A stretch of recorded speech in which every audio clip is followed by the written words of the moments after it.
Hey friends, it's Joni with Three Feathers Spiritual Wisdom, and it looks like we still have a few more fears or inner conflicts that we need to deal with this week. Okay, I'm here with your weekly message from Spirit through the Tarot for the week of February 13th through the 19th of 2023. I am going to be using the Fenestra Tarot for our main message, and then you get to pick an oracle card. Either you need the message from card A, B, or C. Those are your choices. Tap into your intuition and see which message you need from the True Love Oracle. Because it's Valentine's Day this week. Happy Valentine's Day. Okay, so let's get into the message. This is what I'm getting here from the Queen of Cups. The Queen of Cups is dreamy and intuitive and creative, and sometimes she worries a little too much, but most of the time she's about nurturing her dreams, nurturing her dreams, nurturing our dreams. Have we been nurturing our dreams? I think we have, because now we're really taking a look at where we're at with the Seven of Coins or the Seven of Pentacles. It's sort of an assessment of what have we done thus far and how does our profit margin look. So and for those of you in the United States, you may be doing some taxes and really seeing the bottom line on what is growing or not growing. Okay. I really feel that these first two cards show what we've been doing. Okay.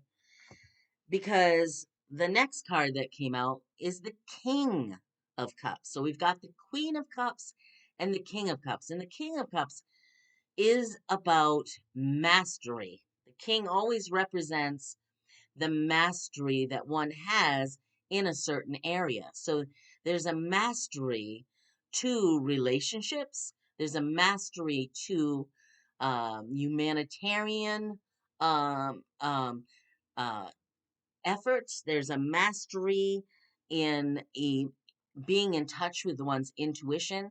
The king has a very high emotional IQ. I always love to say, I always love to say that the King of Cups is someone who is intuitive, has the balance between the masculine and the feminine within him, can be in touch with that feminine when developing relationships. So we've reached some sort of mastery. We've reached some sort of level in dreaming our dreams and seeing where we are with our dreams. But we still have some fear or some inner conflict or some negative thoughts we're not quite seeing. Let me hold this up higher here. This young woman is bound and blindfolded, and she's surrounded by 8 swords. It's about how you are thinking and the self-sabotage you may be doing. So your when you look at where you are with your harvest, and it's not quite where you hope it to be, do not go into spirals here of negativity and fear. You've got to have the last card that came out, strength. You've got to have the strength of character, the strength of the connection that you have with spirit. Most of all, you need to be compassionate with yourself. You are on the right track. You know, yeah, I can't remember if it was last week or the week before. We are on track. We are where we are meant to be, was part of the message.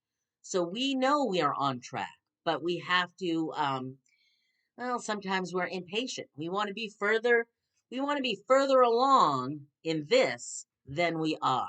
So it's going to take some strength, inner strength, compassion for ourselves, and patience. Patience. I love this card. It's the Leo card, of course. That's probably why I love it.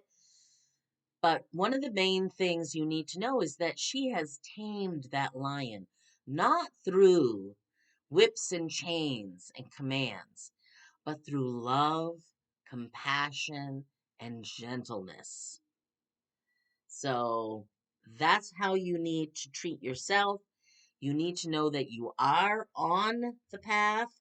You are mastering the relationships or mastering the manifestation of the dreams that you dreamed when you're the Queen of Cups. And really, you are on your way. It may not be 100% ready yet, but you are on your way. So let's figure out a way to overcome the negative thinking with some inner compassion and strength. Okay? So that's the message for this week. Keep going. You're doing fine. Have you had a moment to tap into your intuition and pick A, B, or C?